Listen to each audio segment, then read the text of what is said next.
జానపదాలు అన్నీ మరుగున పడుతున్న రోజులు. కానీ KH9 న్యూస్ తరపున ఒక మంచి గాయకుడిని మీ వెలుగులోకి తీసుకురావడానికి ప్రయత్నం చేస్తున్నా. చెప్పండి, మీ మీ గాత్రాన్ని వినిపించండి. శిరముగ రామతారకము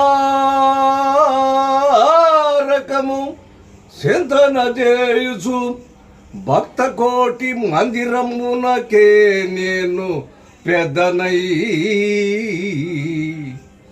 దివ్యతరంబగు కీర్తిగాంచి నా వరదుటంచు నమ్మి కడుభక్తి మెలంగేగితిగాని